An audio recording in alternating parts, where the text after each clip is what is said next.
Hello everybody, welcome to our player card reviews for the Dream Eater cycle. Today we're going to be talking about 1,000 Shapes of Horrors players card, and there's a bunch, so let's buckle up and dive right in.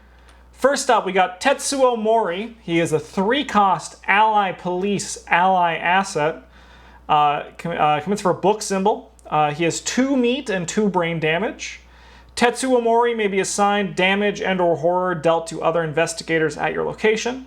When he is defeated, choose an investigator at your location. That investigator searches either their discard pile or the top 9 cards of their deck for an item asset and adds it to their hand. Shuffle their deck if it is searched. He's pretty cool. Yeah. Great in Tommy, who he's planted here for, obviously. Yeah. Yeah. He's good in other decks too. To me, the part that makes this guy really cool is that he lets them search their discard pile. Yep. Like searching the top 9 cards of your deck for an item it's really strong. Don't get me wrong on that.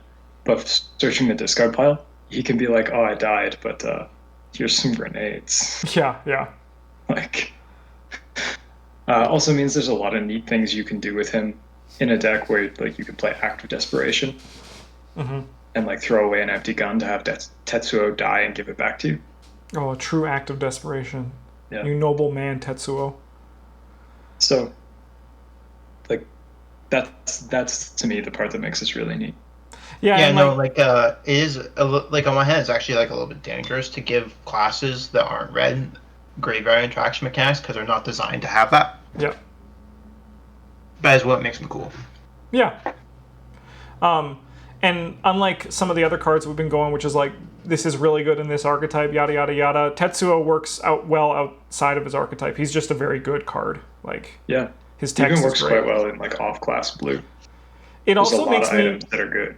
Picture like the ultimate protector deck with safeguard, and just like you go around with your clue getter and you'll be like, don't worry, you're not even taking damage this scenario. It'll be a good time. Next up, we got Fool Me Once is a 1-cost, 1-experience event insight tactic.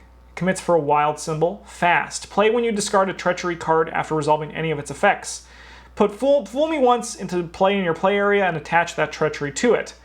When any investigator draws a copy of the attached treachery card, discard Fool Me Once and cancel that card's revelation effect. So we're already getting even more blue Mythos deck. Yeah, although this is the kind that Travis was saying he liked, where you can't choose what it does. You gotta see the thing happen. But yeah, you also have to like kind of actually you don't fail a test, but you have to like actually do it. You have to do it. You have to do it. But more often than not, I would wager that you're going to put this on one. You're going to think of yourself for this one as well, right? Like if you're going to like fail something, like you're probably as the guardian more likely to fail these things than your seeker or mystic are. So, yeah, like I do like this is like the flavor that I like for these guardian manipulation ones, where they're actually about like protecting your teammates because they're more likely to draw it. As a same thing with I'll handle this one. Like you're taking on a burden for one of your teammates. First Watch kind of fits into that. On the Hunt, like I don't really like On the Hunt, but On the Hunt is sick. I mean, it's a fun card, but I don't like it. You get to track down that elusive victory point monster and then kill it. Yeah, it's also kind of not good. I think the card it's also very flavorfully fun, which is a nice little thing when they have that. It's a nice boost to Joe Diamond being an insight and allowing him to face plant through treachery and then not do that again. Yeah, excellent. Yeah, well, that sucked. Yeah, I don't really have much more to say on it. I just think the card's good. Yeah, I think any time that you get it, you can put a card in your deck that says less ancient evils. Yes. That's pretty okay. Not only does this make less ancient evils, but there's also 1 less ancient evils in the deck. Yeah, it just holds it for a bit. Like for a little bit. Yeah. But even then, you have it in play, and then you shuffle the deck, and you're like, oh, baby, there's only 2 ancient evils in here. Don't worry about it. There's really only 1 ancient evil in here. Let's go. All right. Let's go on. Feels good. Self-sacrifice. This is a skill it's a spirit skill. Commit only to a skill test of any type being performed by another investigator at your location. If this test fails, you must resolve all effects from that failed test instead of the performing investigator. Then either you or the performing investigator draws 2 cards. I kind of think that this card is just trash. I kind of like this card. Like, it's like Take Heart. I don't like it. Yeah. Shitty. Yeah. Yeah, like you can protect other investigators from, like, if you've got a low-foot investigator and they get hit by a grasping hands, you can just be like, well, I've got like 9 of those. Mm-hmm. So, like, do your best, but. Yeah, I think this kind of goes with the Safeguard Ultimate Protector archetype. I think it's not good. Would you call it self-sacrificial archetype? Yeah. I just don't think it's which means that you could play it in Calvin. You could get some damage on you and get freaking jacked.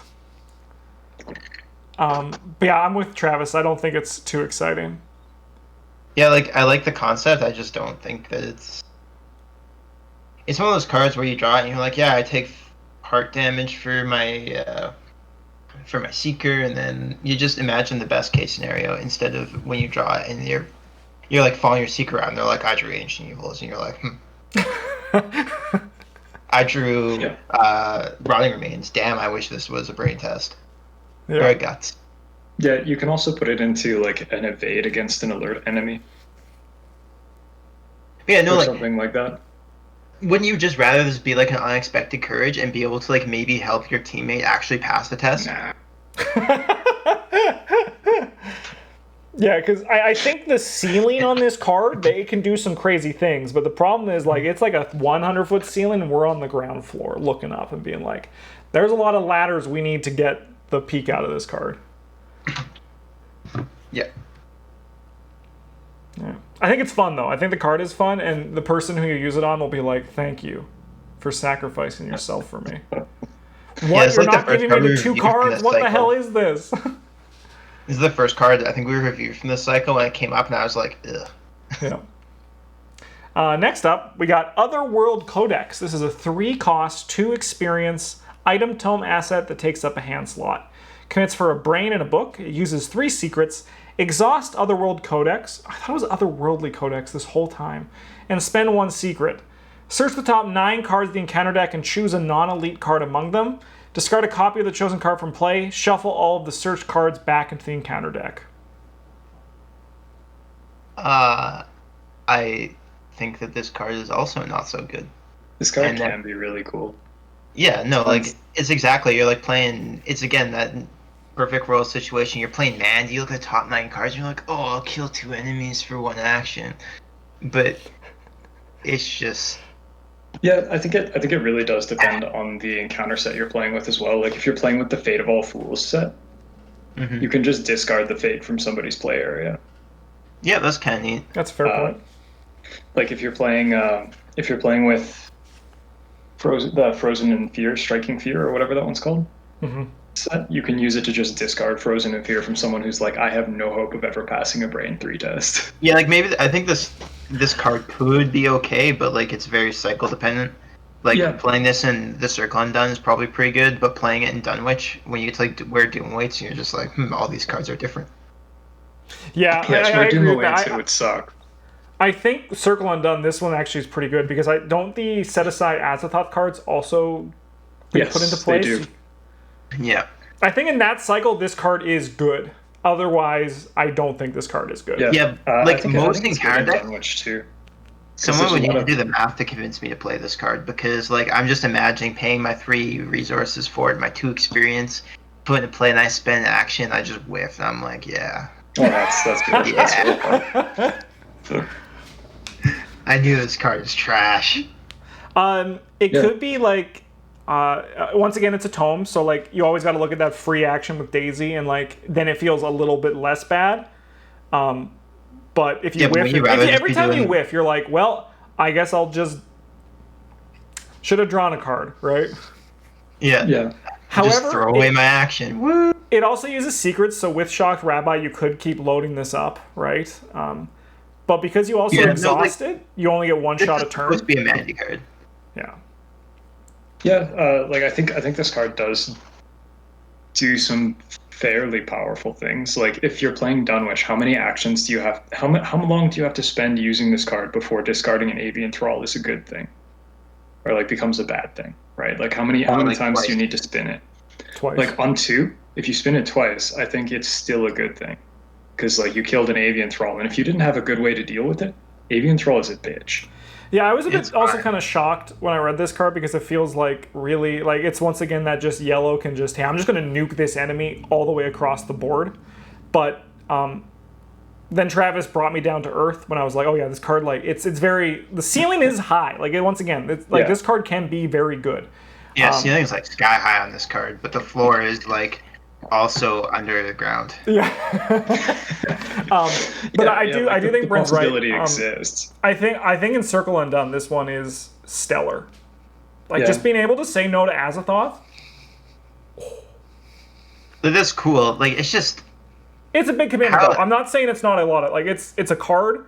It's 3 resources, 2 of your experience points, and an action, right? To potentially do something. yeah, it's like how many times do you have to hit for this card to be worth it? Like obviously if you're spending your 2 experience, your 3 money, your action to play it, and 3 actions and you hit nothing, it's trash. If you hit one thing, it's trash. If you hit Depends- 2 things, depends like what the is thing that you where hit it's does. okay? To me, How two often- things is okay. But then it also you get into the deeper nuances of what do you hit with it, right? Because that also like if you Yeah. kill a rat, you're like, right? But if you got a Fate of All Fools from someone, like that's really strong.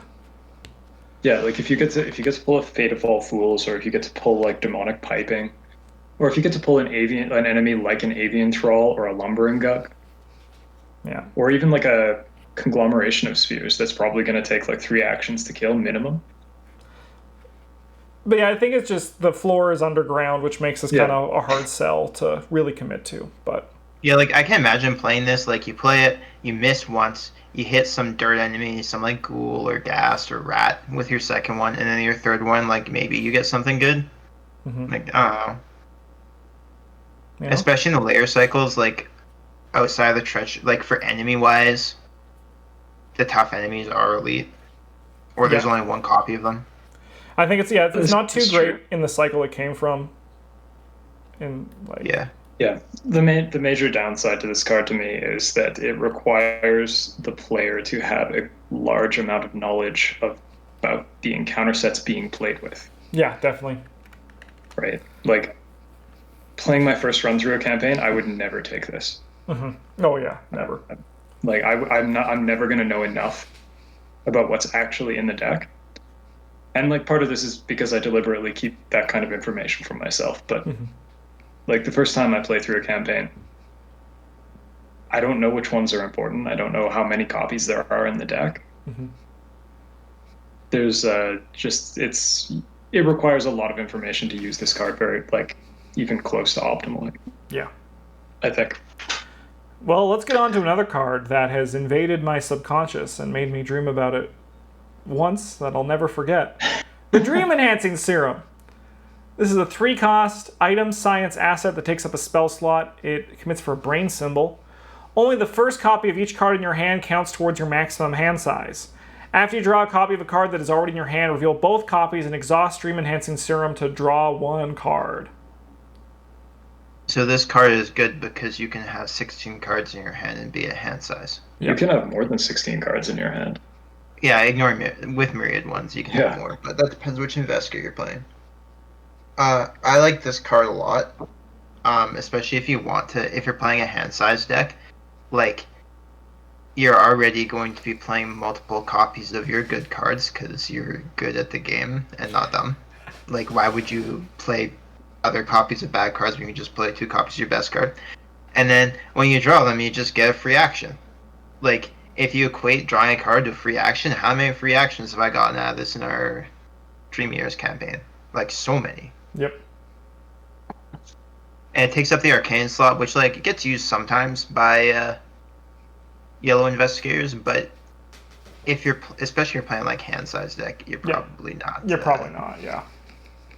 Don't care about that. Yeah.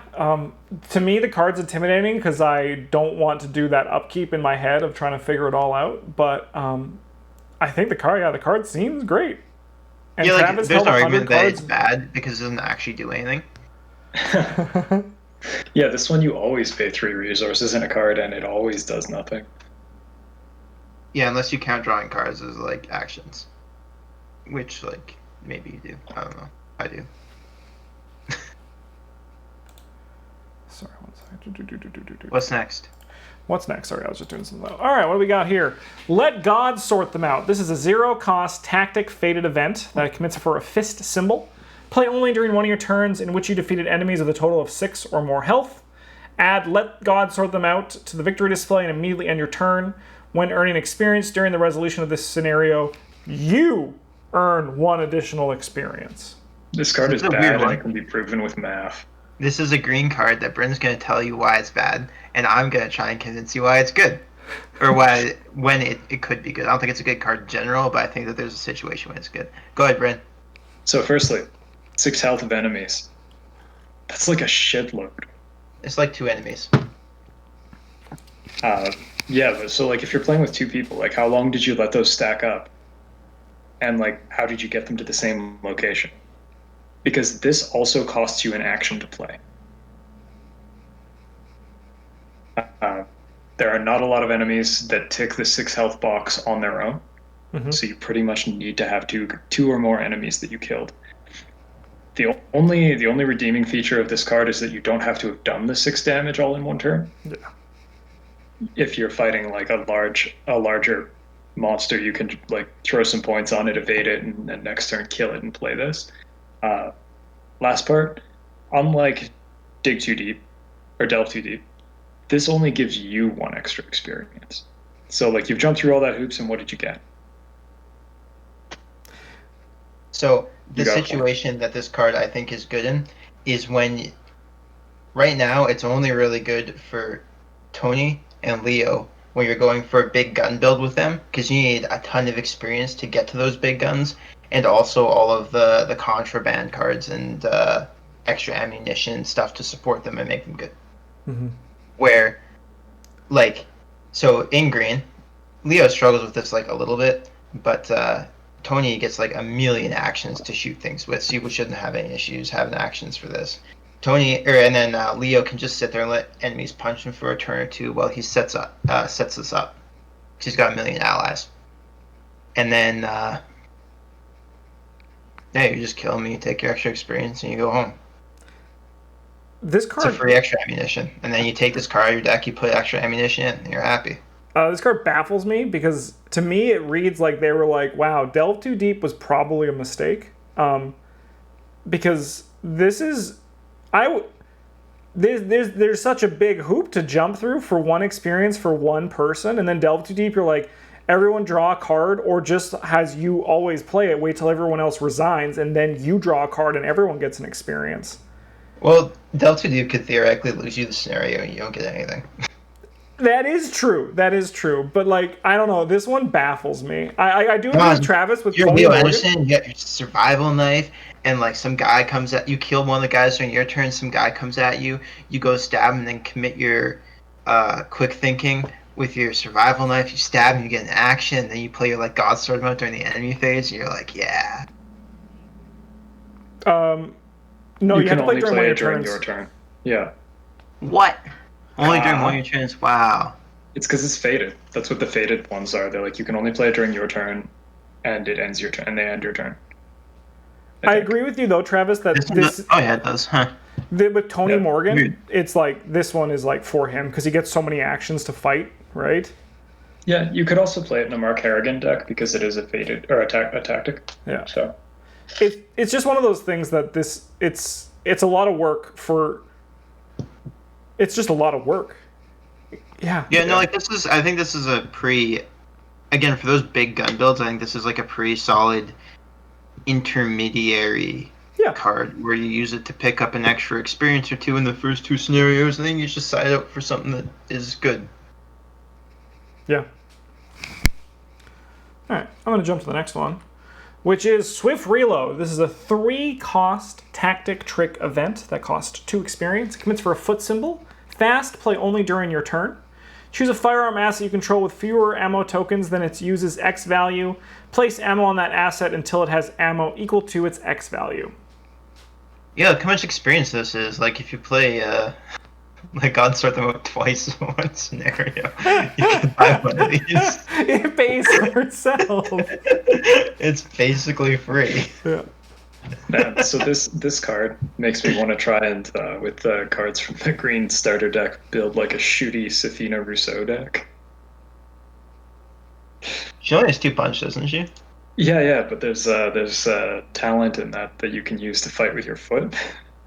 Okay. Okay. Yeah, it's a bad idea. But he wants to do it, baby. But like, I'm gonna try to do it sometime. Yeah. Do you guys know which card is next? I don't, but I just have a question on this one. Is this card good? I don't really know, like, the firearm stuff, I never, like, do those things. Is this card good for that? Or It depends. Yeah, it I think depends this what card's you're fine. reloading. Yeah. Yeah. You play it, and then, like, your gun that you spent 6 resources on is, like, you get a new one for 3 resources. It being fast is also really nice. Yeah. Right? Yep. No, I think this card's good. Cool. All right. Gregory Gry, the Muckraker. This is a 3-cost ally criminal dreamer asset. Commits for a book symbol. He has 1 meat and 2 brain damage. Uses 9 resources. When you initiate a skill test, spend up to 3 resources from Gregory Gry. He makes a mistake and does not believe in you. If this skill test succeeds by at least that amount, gain that many resources. This card is actually garbage, though. Yeah. But like, you run him out, and you're like, man, I bet I could piss all over the bar and the bartender, and he'll be happy about it. $500, and he's like, yeah, you can't do that, even though I've watched you do it 3 to 1 twice. odds, buddy. Let's go. Yeah. I mean, he's basically just watched this on a body, right? So. Yeah, I only Pretty put this much. card because I thought it'd be funny, and I was gonna side him out after I couldn't play Leo. He's And then also it was funny, and I just kept him in. sick in the Forgotten Age, where you like eat all the money really quick, and then a snake tries to bite you, and you're like, no, I got this dummy. Yeah. Sorry, Gregory. It's time for you to go.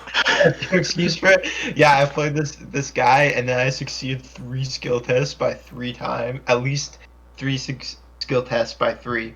And then a snake bit him. You would rather just play something that has an immediate effect? Yeah. No, man, I'd rather not be poisoned. I never buy. I'm never the one who buys the medicine. This guy's garbage. There's Don't always play. something else to buy. Yeah. He doesn't do anything. No, he's like, if you're playing the big money deck, he's strong because you are going to be passing tests by 3 or more. No problem. And he Well, just like wouldn't makes you your rather- cards stack up faster. Wouldn't you rather just like play a good ally like Delilah O'Rourke or like Lola Santiago and do real things with your No. money? No. Are you If I'm playing a stupid? big money deck, I need money in my pool, not money spent paying someone to do something. That is the one nice thing that, like, with that Gregory Gry, the money comes from him, right? So it's not like you have to spend as well. But even then, it's still like Travis is Yeah. like there's allies in green are very good. So what's Gregory doing So- here? One of them. Well, I mean, like, he's far from the worst ally because Henry Wan is useless as shit.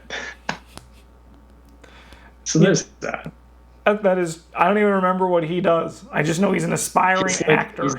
He's like Gregory, except that he costs you extra actions and never actually gives you money. Oh, good. Yeah, so like in a Yeah. theoretical case where someone's like you have to play Gregory Gry or Henry Wan in your deck, you can play Gregory Gry and feel pretty good about it, I guess. But That is true. like that's kind of it. All right, what's next? We got Healing Words. This is a 2-cost spell asset that takes up a spell slot and commits for a brain. Uses 3 charges as an action. Spend 1 charge. Heal 1 damage from an investigator at your location. It's garbage. If this could heal allies, it would still be not great. Yeah. Just a lot of work for very, very, very, Yeah, very if little. you're looking to heal Clarity of mind damage, is you can do a garbage. lot This, better. this is too. Sorry, what, Travis? Clarity of mind or wherever the horror healing one is garbage, and so is this. Yeah. Yeah, the upgraded one though. Yeah, like no, if we get an upgraded Yeah. heart one, this one's really good. Yeah. Yes. We'll But, move on, like, though. this one's This garbage. card's not great. Yeah. Ethereal Form is a 2-cost spell event that commits for a brain and a foot. Evade. Add your brain value to your skill value for this evasion attempt. If you succeed, disengage from each other enemy engaged with you, and for the remainder of the round, you are ethereal. Another new keyword, Justin. Enemies cannot engage or be engaged with you, and you cannot attack or deal damage to enemies. You ever wanted to turn yourself into a ghost for a turn? Because this card is actually like really good though. Yeah, I mean, yeah, it seems great. It's like a super duper evade. It's like, yeah, it's like a purple stealth, but you get to be a ghost. Yeah, that's another one of top-down designs. So like, what if the purple people could be not existent for a bit? Yeah, I don't see anything wrong with it. It's just really funny to me.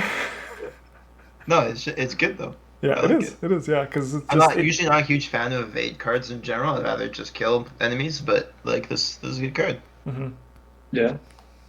Yeah, this one lets you get away from literally any number of guys. Yeah, this one's like really good if you're playing a purple clue getter, because then you can just zip away and then you're like, heh heh heh. Yeah. Or if you have purple as a splash color, like Daisy, for example. Mm-hmm. Yeah, you can definitely. just leave and like you can keep getting your clues. Yeah. I mean, yeah, you can even just stay there, and the Guardian can come in and be like, "Hey, my last action, I'm 3 locations away, right? But now you're no longer a ghost, so I'll take this dude." Yep. Yeah, card seems great. Let's go on to Scrounge for supplies. This is a 0-cost fortune event. Choose a level 0 card in your discard pile. Add the chosen card to your hand. This card is strong. Yeah, this is like one of the best red cards of the game. Yeah, I think. Yeah. Yeah, worth noting, bonded cards are never level 0.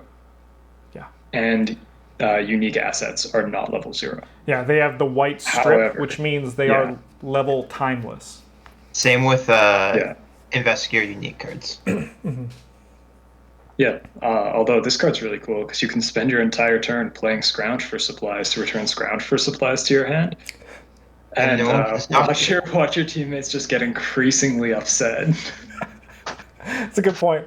I like. There's just to also make this good. Like you're playing a Dunwich red or like a red investigator that can get purple, or a purple investigator that can get red. This is 2 more copies of Ward of Protection if you want it, or just 2 more copies of a good card in your deck, right? Like, or a card you need in the moment. It's really strong. Let's go. No, the only downside to it is Rex can't play it. It's true. Rex, he has enough, as we just learned from our recent run. Brute Force is an innate developed skill. Level costs 1 experience, commits for a fist. Max 1 committed per skill test. While Brute Force is committed during a basic fight action, it gains fist, and the text. If this test is successful by 2 or more, this attack deals +2 damage. So this card is sick. Yeah. I think this is the...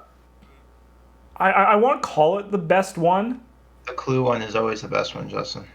Yeah, but... I don't know, man. So the clue one's always the best one, Justin. The thing that Brute Force has going for it over the clue one is that if you succeed, you get to do the thing 3 times. As opposed to the clue one where if you succeed, you do it twice.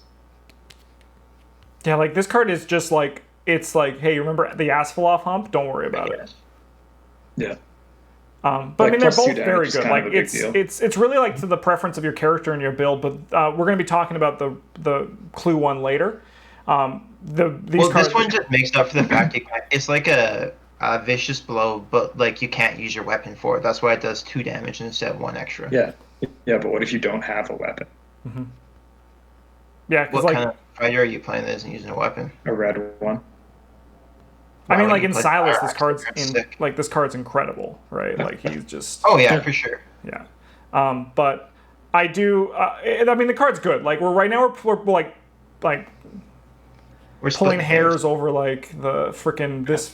Both this and the book one are good. We're gonna get back to the book one, and it's gonna be good. The foot one's not great, but this one's still great. Fine. Yeah, the foot one's still fine. Yeah. Hey, what's next? Versatile. This is a permanent 2 experience talent asset. You get +5 deck size. Your investigator's deck building option gains 1 other level 0 card from any class. The card's cool. I like it a lot. My only complaint is I wish it gave you 2 other level 0 cards, so that way you could actually just play the playset instead of having to pay for experience. I agree. But Honestly, I just wish they went really fun with it and just turned you into you gained the Dunwich skill perk when you bought this card. I know that'd be very strong. For that, but Oh yeah, it would be more experience, but I mean, I just feel like there could have been more to make this card just a bit more enticing. I mean, like, I understand why they did one. They don't want, like, so imagine if you did what you said and you were like, you could get 5 off-color cards. Mm-hmm. All of a sudden, you buy 2 of these, you can have 10 off-color cards. A third of your deck can be anything you want. Well, I mean, they could have just had like make it exceptional or max 1 per investigator, right? I guess so, but I just feel like I mean, I also would be like the gain 2 from level 0 cards, right? yeah, Just for the play you set. have another experience on there, but Yeah, I just think. yeah, like I think the Dunwich thing might be a little too strong because I think that they have to be like really wary of a lot of color or a lot of card combinations that they wouldn't normally think of if you're just like, yeah, I could just play like 4 cards from different colors. Mm-hmm. I mean, maybe you can still only choose 1 color, right? Like you just get to add another color. I just think this card is, it's just so boring to me as printed, and I'm never gonna buy it unless it's for. Oh yeah, I think it's cool but underwhelming. Yeah, it's just. Yeah, I wish there was more. Any thoughts, Bryn, or you just? No. Yeah.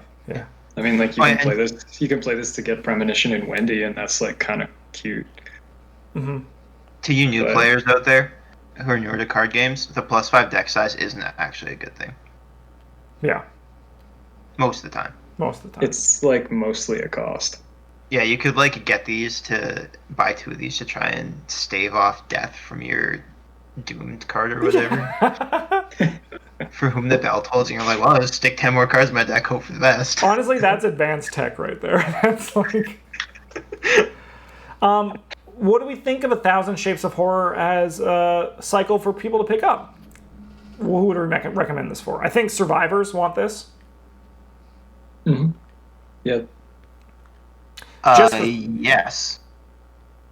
I think that the rest of the pack is like. If you want to play exactly Harvey Walters. Yeah.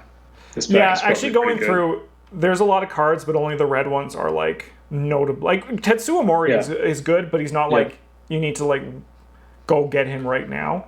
Yeah, same thing with Dream Enhancing Serum. It's good, but you don't need to get it right now. Swift Reload, like it's good, but you can do without it. Ethereal Form, it's good, but you can do without. But the red cards are sick. Yeah. Especially if you like to play Silas, you should get this one. Yeah.